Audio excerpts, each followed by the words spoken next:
Conseils et informations avec Stéphane Corr. Bonjour Stéphane. Bonjour Alexis. Nous revenons sur la dangerosité de Facebook et d'Instagram. Comment les parents doivent réagir? Comment les parents peuvent aider les ados à surmonter notamment les complexes créés par les réseaux sociaux? Oui, récemment, de nouveau, cette lanceuse d'alerte qui défraie la chronique en ce moment a sorti des documents dans lesquels on prend conscience que Facebook, à travers entre autres Instagram, serait conscient des troubles en termes de santé psychique que pourrait induire l'utilisation de leur plateforme. Ces troubles, c'est dû à l'utilisation non accompagnée de filtres, d'éléments de retouche du corps, de fait de se comparer toujours à d'autres personnes qu'on va estimer comme étant mieux que soi. C'est un réel problème, c'est-à-dire que oui, une partie des jeunes est affectée dans sa santé psychique par ce genre de démonstration et de sublimation du corps au moyen d'artifices, globalement, alors que ces artifices avant étaient réservés peut-être aux magazines qui modifiaient avec Photoshop les photos des top modèles. Mais aujourd'hui, tout le monde, quelque part, a sa trousse à outils du numérique et peut modifier sa propre image. Donc, les conseils qu'on peut donner aux parents, c'est vraiment d'accompagner leurs enfants. Et pas que pour les troubles au niveau de sa représentation de soi, mais tout type de troubles et tout type de contenu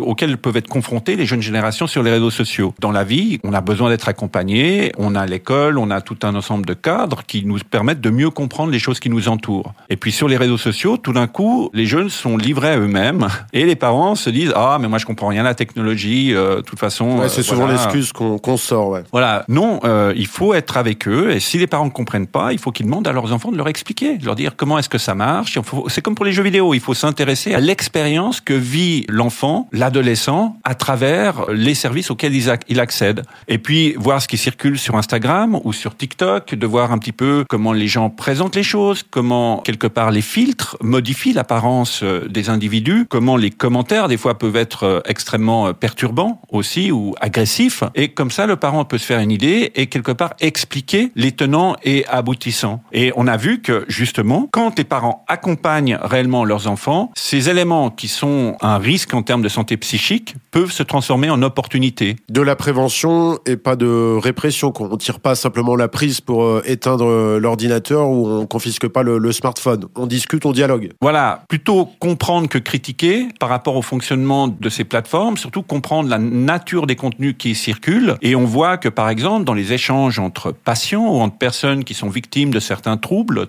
alimentaires, troubles de la santé, santé psychique, etc., partagent leur ressenti en termes de maladie et que ce partage-là est extrêmement positif et peut co-construire quelque part dans cet aspect d'échange un côté bénéfique pour le traitement des maladies auxquelles ces personnes font face. Est-ce qu'en Valais, il y a un lieu qui peut aider les parents, les renvoyer vers des sites d'information ou se tenir informés des dernières tendances sur les réseaux sociaux? Il y a Promotion Santé Valais qui vient de mettre en place d'ailleurs une initiative qui s'appelle Espace Addict 2.0 qui va traiter du cyberharcèlement, des fake news, etc. Et puis c'est un jeu physique qui peut être joué en famille avec les parents et c'est aussi une forme d'accompagnement et d'aller à la rencontre de son enfant. Et l'enfant, aujourd'hui, il faut lui donner le rôle aussi qui peut expliquer quelque chose à ses parents. Donc, pédagogiquement, il y a en tout cas quelque chose de très positif qui peut ressortir de cet échange. Merci Stéphane Corr. Merci.